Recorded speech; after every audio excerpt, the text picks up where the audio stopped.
these people who have nice houses and get to eat nice meat, they start to envy Henry.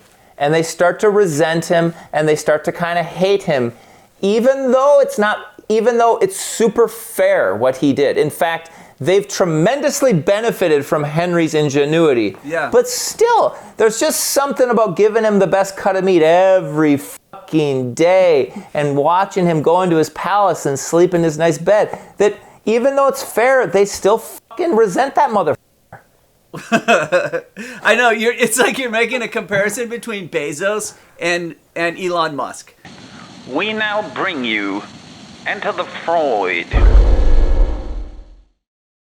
The story is, imagine 100,000 years ago, there's a tribe of 100 people, and they're all hunter-gatherers, and they're doing endurance hunting, and then one dude invents a bow and arrow. And he's like, check it out, guys, this is gonna make hunting so much easier. And half the tribe is like, sweet, that's awesome. And half the tribe starts using it. The other half of the tribe is like, what? That's not how our tribe hunts. We hunt according to the old-fashioned tradition of our ancestors. And the tribe splits. Yeah. And 50 of them start bow hunting, and 50 of them preserve the tradition of the ancestors. Fast forward a few months, the bow hunting tribe is flourishing because their hunting has gotten so much better. They have plenty of food for the whole families. They have surplus time where they can start to learn new techniques of home building and all kinds of new stuff, and the tribe really flourishes. The old tribe that thinks bow hunting is bad and is not part of their culture, they're continuing on. They kind of are half starving all the time, and they're struggling. Yeah. Okay, so that's the setup, and then now we can kind of play with it any which way. And the one thing we said is the traditional culture tribe at some point comes over to the bow hunter tribe. Is like, hey, you guys have surplus food. Can we get some of that? Right. And it's like, okay, what's the right thing to do there in the moment? And it gets really tricky. But so the sly part about your story was it was a throwback to ancient times as a metaphor to the wealth distribution of today, right? Yeah. And okay, no, it's complicated because there's the wealth distribution, which is the surplus of food, and then you have the melting pot of cultures, and which cultures become integrated as the unified, agreed upon culture, because that is what's happening. Like, as cultures, the barriers break down, there's becoming one dominant one, and it typically has been American culture, whatever that is. It's not a well-defined thing, but it is some kind of a thing that through media has been going, and now we have to admit that it's being influenced by K-pop and other parts of the world are now reflexively coming in and influencing America. And right, but there's culture is so complex, and whether you listen to K-pop or whether you listen to country music or whether you listen to rap, whatever, that's cool, and that cultural diversity is good. But there's other things about culture, because that word is so complex, that they're not created equal. Like there's this term. I don't want to say the term because it'll kind of get into culturally non-PC stuff. But there's this term that gets used by lots of different cultures and races where they say, oh, we work on a different, like, island time. I'll use that because that doesn't have any culture or race. We operate on island time, which is just like, you just kind of show up super late to shit and you're not that timely. Versus British, German, like Swiss Rolex time, which is like, you say you're going to be there at 2 o'clock, you're there at fucking 2 o'clock. Okay, so those are two different cultural things, and I don't necessarily want to, they both have their pros and cons, but if you're trying to build a bridge or meet to execute a task, if you're trying to do capitalistic capital accumulation stuff, the Swiss Rolex time is way more productive than island time. It's just a mathematical fact. Sure. And then there's other things about, like, delayed gratification or self-discipline, those things tend to work well in capitalistic wealth generation. And then other cultures that don't want to do those things, that's fine, but then they're not going to accumulate as much wealth. And when they look and see the the Swiss time dudes driving Lamborghinis, they can't really be like, hey, I want a Lamborghini too. Are you wearing a Rolex right now?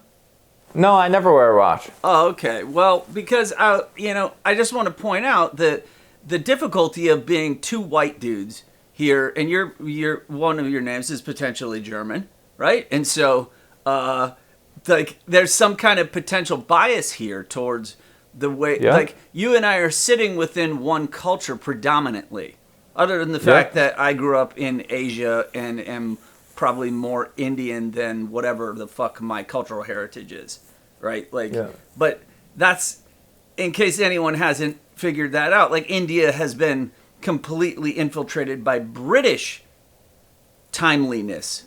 And I mean, I saw a video where these Indian guys were saying, with hardcore Indian accents, Americans, they can learn a lot about speaking English from us. That, they don't really know how to speak English anymore. And I was like, all right, fool. Like, Sorry, I didn't mean to derail us into some nonsense about fucking Indians trying to say that they're going to teach us how to speak English. The point is, like we are white dudes talking about an issue, and I want to just make, rather than any kind of apologetic fucking thing, I want to say, like, no. We know about this fucking firsthand. From the ins of being in the culture and from the outs of growing up in other places. And like, we are psychologists. We've spoken to thousands of people about their cultures. And so, like, rather than say, like, oh, you're white, so you can't talk about these issues. It's like, no, we're going to talk about it because of that. So I just want to say. A little defensive, but fuck it. I was just in Jamaica, and Jamaica has more of the island time culture. And it could be that the Jamaican people are happier. It could be they're wiser. It could be their overall quality of life is better than people living in Manhattan. It might very well be, because the whole, like, ultra modern computer age people, like, we're really lonely and we have a lot of mental health stuff. And the people in Jamaica seemed like maybe they were happier. But their island time culture thing isn't going to generate wealth. It was really obvious being there and watching their lifestyle and seeing their homes and seeing their whole little city and economic thing. It's just not this, like, efficient system of economic production. They just don't have that going on. They have a much more chilled out, hang out, have a good time. And that might be a better way to live life. But they're not going to build skyscrapers and Lamborghinis and blah, blah, blah. Right. So they have their pros and cons. Manhattan has its pros and cons. And, like, that's the way it is. Well, I like that you're pointing out that that's just the way it is. As you point out the differences between certain postures, which we're calling cultural representations, right? Because within the culture, each individual has to ascribe to certain traits and qualities and attributes, right? Like, we focus on them saying that, oh, this is what is desirable, right? If you're in Manhattan, you must wear all black, and then, like, I'm kidding about that fucking, like, really, is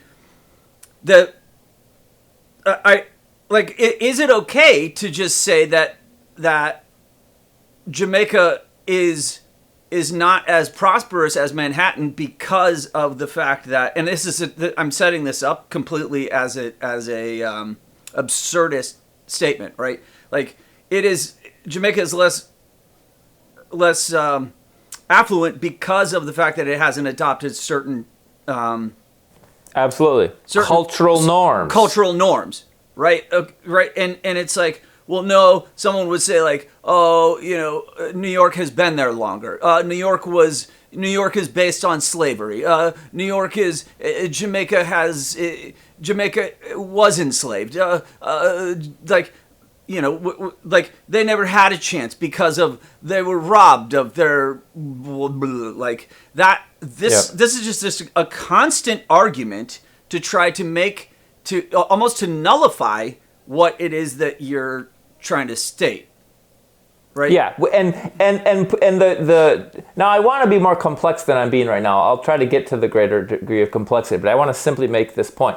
And that all those excuses that you just rattle off, and the people are really good. They come up with sophisticated ones, and there's a lot of truth to them. But the problem in what they're doing, back to my tribes of arrow hunters and endurance hunters, is they're turning the endurance hunter tribe into victims. Oh, the poor endurance hunter tribe victims, they're starving. And it's like, there's some truth to that when you get the complexity greater and history and whatever. But just to paint them always as victims is fucking problematic as hell. Well, dude, I was listening to fucking Krishnamurti, who died, I don't even know when, but this is a speech back in 1960-something, and he's going off about psychology, saying, like, can you believe these psychologists? They will tell you, oh, you have some wound, you have some difficulty from your past, and you identify with that, making you a neurotic person. Yeah. I mean, this was something we knew since at least the 1960s. And of course, this idea goes back to the beginning with Freud and Jung, who are talking about neuroticism and its origins, and like how when they first saw it really appear, right, in hysteria. And so then, like, the fact that here we are moving forward past 100 years, and there is still this kind of tendency to relate to the self who has struggled as a victim. We're just going to have to accept that as part of human psychology. We're not going to be able to. We can't say, oh, that's an ugly part of psychology, and this other part of being timely and super productive and whatever is going on in motivational videos with The Rock on Instagram, like oh, that's the thing. That's what we're all striving for. This other part, that's, to be a snowflake and a victim, that's an ugly part of culture. And it's like, no, that's fucking part, right? I'm willing to admit immediately that's part of humanity. It's part of the human psyche. We'll never get rid of it. And so we just have to accept this is part of it. And so then now perhaps we can move forward to the further complexity of this model. Okay, so there's two different. All right, I'll just start with this. Okay, so imagine, back to my story, and there's the two tribes now. One's flourishing because they use bow hunting. One's just kind of struggling along. And then now think about the kids that are born into these tribes. And the kids that are born into the bow hunting tribe, they get really good nourishment and grow up strong. And then the kids that are born into the other tribe, they kind of are weak and wimpy and diseased and whatever. And it's like, oh, fuck, that's not fair, because like the kids weren't the ones who got to choose whether to use the bow or not. And so we want the kids in the endurance hunting tribe, we want them to have the same opportunity as the bow hunting people. We want equality to some degree there, Why? But why do we want that? Why? You're just like, you just launched a universal platitude. Why? And do we really? Because like in America, do we really want Chinese kids to do better in China? Do we really want like Russian kids to do better in Russia? Like, I think the predominant view is actually no. We'd like them all to die in some terrible way. I want to just give voice to the nationalist and not the extremists. I'm just saying the predominant view of Americans who are afraid. They're afraid of the others, and they don't want them to do well. They're threatened. Well, I think that's a normal evolutionary thing. Like, back to my tribe, and then this tribe sees a neighboring tribe, and that neighboring tribe is coming at them with spears to kill them. Oh, yeah. Yeah. And that's what historically, that's our history, is foreign people try to kill us. This whole new thing in culture where we are hanging out with all these strangers and strangers who look different, that's a wildly new foreign thing that no other species ever did. Oh, right. So we're coping with that. But I do think I think positive evolution is to get over that primitive tendency to kill strangers or to kill people that look differently than us. And I think that to get over the primitive tendency of the children in the endurance hunters versus the children in the bow hunters, I think we want all the kids to get good nutrition. Yeah. If good nutrition is available for all the kids, they should all get it. In the structure of this argument, absolutely, I can agree, right? And I think most people would say, oh yes, definitely. But to accept that, we have to break down some of these barriers between identities of us versus them, right? Yep. And so I'm just pointing out that is happening in our discussion, right? We break that Yep. down, and then. But then it's sort of like if the bow hunting tribe is giving charitable food to the endurance hunting tribe to feed their kids, it starts the really tricky question of, should they require the endurance hunters to start using bows? Because bows are superior. That starts to be this question of like, if you want the good parts of our culture, do you have to acculturate into our culture? Right. That becomes tricky. And then it's the same thing. It's like, if you want modern medicine or if you want central air conditioning, do you need to acculturate to the capitalistic, Western, self-disciplined, delayed gratification culture that invented those things?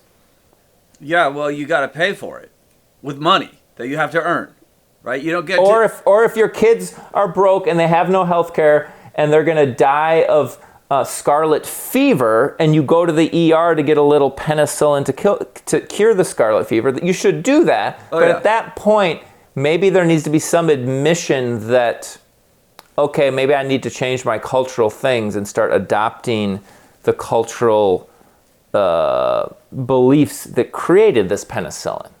Whoa. I'm speaking metaphorically. Yeah, exactly. I think I'm tracking you. But so let's shift this to, okay, now we'll take the less advantaged part of the tribe and give it all the advantages, and now they have an equal say within what culture is in the future, and so then as a result we now outlaw bow hunting as time goes on, right? We have enough food and we figured out something, and so now we decide, again, bow hunting is bad. Bow hunting is something that belongs to our evil ancestors, and the evil nature of humanity is tied to the silliness of bow hunting. And so we must get rid of it. In the same way that, like, we're trying to regulate AI right now, we're trying to come up with things to make sure that it doesn't spiral out into those who have been focused on Swiss timeliness and capitalistic acquisition of wealth, and the generational transfer of that.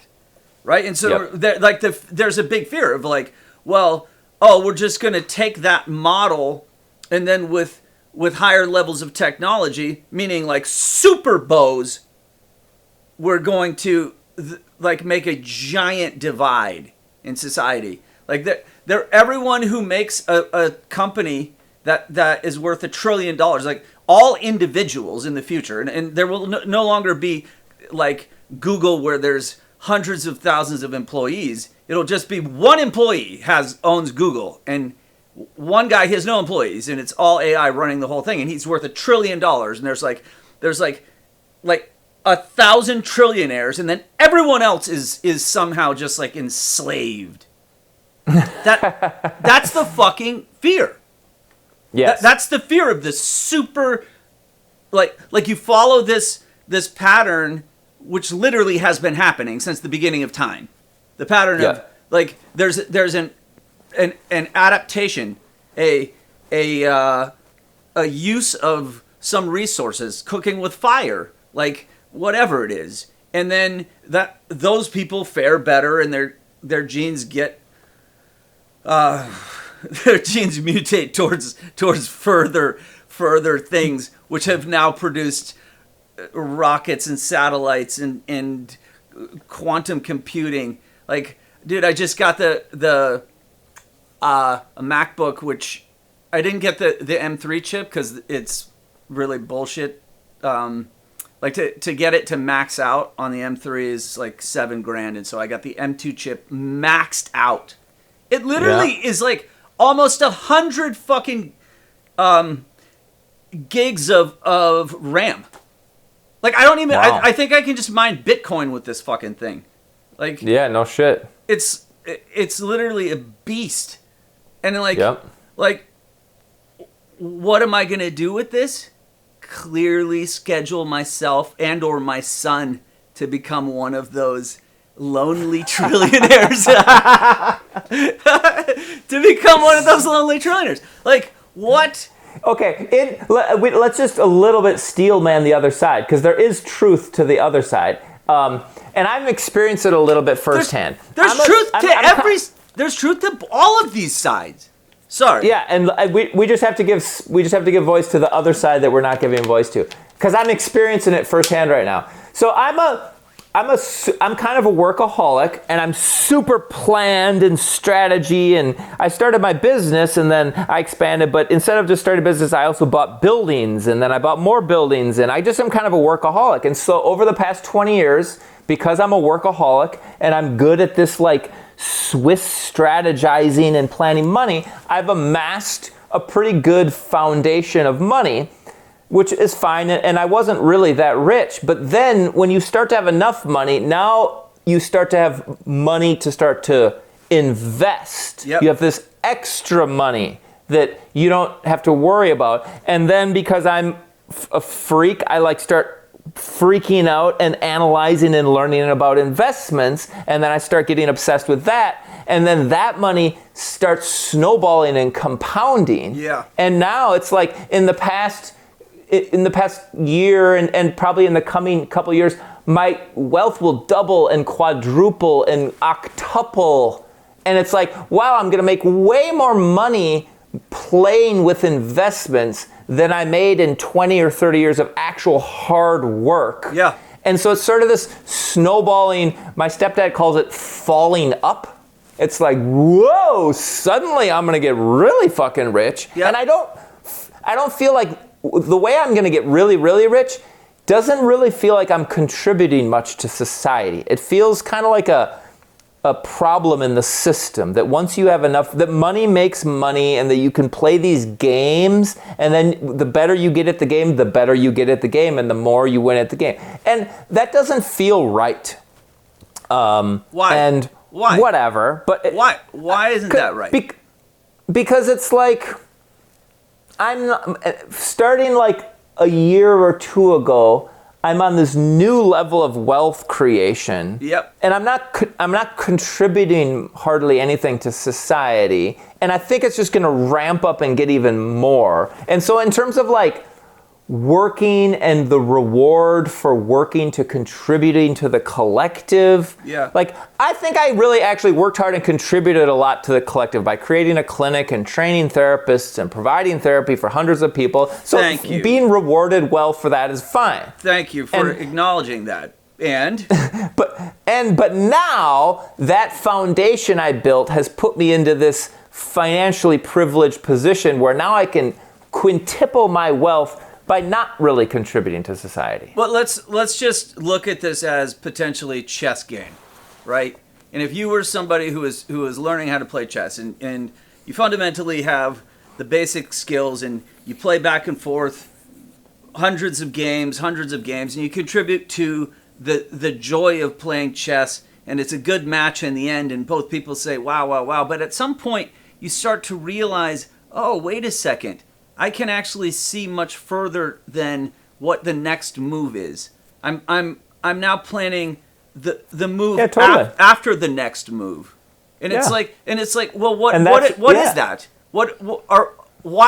Why are we going to shame that if Like, then we're going to say, hey, listen, chess guys, like, anyone who thinks past 3 moves ahead, we're going to put... Yeah. You're right. Yeah, There definitely should not be shaming. There why shouldn't was that be wrong? shaming. Why did... There, I mean, when you just... When I put Laughed. it, again, in an absurdist way, right? Like, because you're right. There shouldn't be shaming, but there should... I think that the chess player who gets good, if he gets so good he starts winning all the money from all the other chess players, he deserved it. That's fine. That's how the game works. Yes. But he should maybe give some back to the other guys so that they can buy lunch. And even and he can get a nicer lunch. It's fine if he gets steak for lunch and they have to eat a ham sandwich, but he should give them enough so they can have a ham sandwich. Okay. See, that once again, it's not actually giving enough credence to what is, like, why, because we're stifling this idea that then one should even attempt to try to become, like... Yeah, right. Okay, so we shouldn't stifle the idea. We No. shouldn't stifle the desire to learn, get better in chess. We should reward it. No, we should tell your son he struck out too many kids, and so he's got to just, like, throw a few fucking softies to that team. Like, I'm serious. What are we saying? We're like, how far are we going to go into the future of what we're going to do to ourselves and our children? Like, Okay. It's sort of like the principle that you're arguing for, I agree with, and that it's more the, like, work harder to get stronger, to get better, and it's kind of the survival of the fittest. And I agree that we do not want to stifle that. Stifling that is a fucking horrible mistake. On the other hand, we want to try to bring as many people up as we can. So I think there's a balance between the liberal bring everyone up and the conservative meritocracy. You have to strike a balance between those two, which I think you can do. I don't think it's as impossible as people make it think. Well, are you saying you could do it as an individual or as a society? No, I was saying in theory it can be done. I think. Again, as an individual or a society? Like... Well, for sure as an individual, it's not that hard. Yeah, but I think as a society is what we need to try to figure out and work towards. Okay, so back to my villagers thing. Thank you. Okay, so the bow hunters versus the endurance hunters. Okay, now there's the dude who invented the bow. His name's Henry, all right? And Henry is just like weirdly, he's a workaholic, he's enterprising, he's crafty, and he was the one who invented the bow. And now his village is doing really well. But Henry's not going to stop there. Now Henry devises a new way to build houses that are going to protect them from the weather and from the hyenas and shit. And he's like, all right, guys, check this out. If you guys all work for me, I'll like get you guys all built a super nice house. And they're like, all right, cool. And so he builds them all a super nice house. And he's like, and now you have all this free time, all the same. And in exchange, you have to build me a massive palace. And it's only fair because he saved his buddies 50 hours a week of work for the rest of their lives because of his bow invention and his carpentry invention. Their lives are going to be great. So now he saved them 10,000 hours of work, and he's going to only require 1,000 hours of work for them to build him his palace. So they do it. So now he lives in a palace, and everyone else lives in a little nice hut. And he gets also, it was agreed that because he invented the bow thing, he gets the nicest cut of meat from every antelope they kill. Oh. So every day, they all look and see this palace that he lives in, and every meal they give him the nicest cut of meat. Because of his hard work and ingenuity, they live in nice houses and they have good meat, which is way better than they would have had Henry not come along and done this. Yes. And then they see the endurance hunters who are struggling because the endurance hunters thought Henry was a bad man. Okay, but this fucked up thing in human psychology happens. These people who have nice houses and get to eat nice meat, they start to envy Henry. And they start to resent him, and they start to kind of hate him, even though it's super fair what he did. In fact, they've tremendously benefited from Henry's ingenuity. Yeah. But still, there's just something about giving him the best cut of meat every fucking day and watching him go into his palace and sleep in his nice bed, that even though it's fair, they still fucking resent that motherfucker. I know, it's like you're making a comparison between Bezos and Elon Musk, right? Yeah. Bezos is in the fucking mansion on his yacht, and then Elon Musk is the ideal of, I don't even have a house. I'm sleeping in the fucking floor of my construction place. Like, Yeah, but Bezos, I think we gotta admit that Amazon Prime is super fucking nice and convenient. Man, I use Amazon Prime. I must get an Amazon thing 4 days a week. I just got a fucking text like a minute ago from Amazon saying It's so great. It's really great. And if you take Jeff Bezos's $50 billion and divide it up by everyone like in the country, if he shared his wealth, everyone would get like $100. Like, fuck that. Everyone, like, that doesn't do shit. Amazon, that does shit. I'm glad that Amazon is the way it is and that Bezos gets to have a nice yacht. Like, that, I'm cool with that. Amazon has destroyed all the mom and pop little shops and whoa, crime, which, by the way, people who are very busy can't fucking get to the store. Dude, last night I just got a text from my buddy about climbing, and he's like, oh man, how are your hands after that last session? And I was like, fuck, dude, I'm just gonna order a harness right now so that I can climb on Thursday, right? Nice. And so I was like, boom, it's here. Totally, dude. Now I don't have it's to changed life. I don't have to deal with those dicks at the climbing gym who try to mock me because I'm not a very like awesome climber, right? Totally. Like, I don't have to deal with that because of Bezos and blah blah blah blah blah, right? Like, it's an endless amount of. Okay, but the point of my parable is the envy and resentment that Yes. seems inevitable when one dude has a Lamborghini and one guy has a rusty old Toyota Corolla. Yep. And I don't think there's an easy solution to that. Yeah. Other than just to accept that, like, hey, by the way, human beings, you're envious, right? You're envious. You Yeah. love to point out that, oh, this is bad, that's ugly, this is undesirable based on my decision of what is. Mm-hmm. I say what is. Like, those who are living on island time, they point to the Germans and they're like, oh, they're terrible. Like, they actually do that in Hawaii because Germans go to Hawaii quite a bit. Yeah. They literally... But, okay, back to my parable. Don't you think Henry built his palace a little too big and he shouldn't take the best cut of meat every meal just for his own well-being? Not because it's not fair. Oh, absolutely. But then you're talking about something else. And what is it that what is this that you're describing? There's something like within someone who has truly reached a level of what is that? What is that? Where you would be like, never mind, I will build my own house that's like yours, but I'm not going to make it exactly like yours to be a conformist. Mm-hmm. Mine will have its own thing.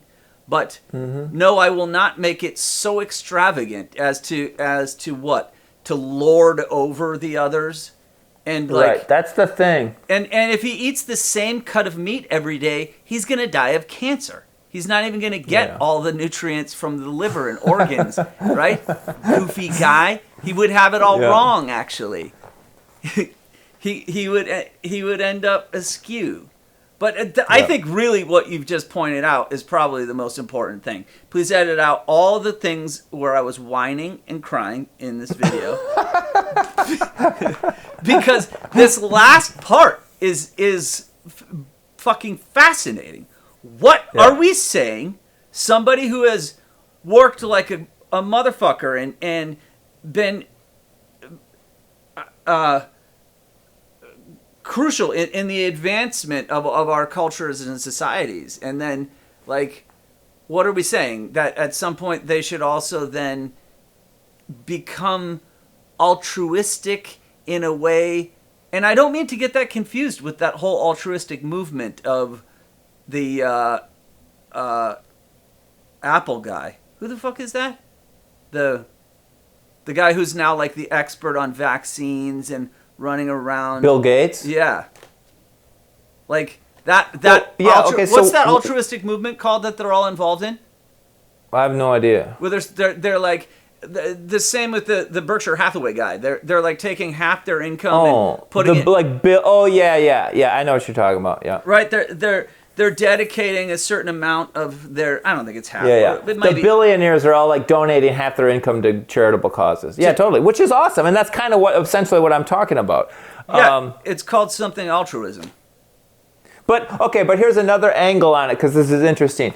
Okay, I'm going to kind of use the chimpanzee versus the bonobo, which is not the best, but the chimpanzee is mean to represent alpha status jockeying. Like the chimpanzees want to be the biggest and the toughest and the alpha male, and they'll kind of dominate in order to get it. And we have that in there. Whereas the bonobos, it's more like, no, you got to figure out how to be equal and how everyone to be equal. Yeah. Okay, so there's these two forces that I think if you're a sophisticated person, you need to be trying to integrate those two forces.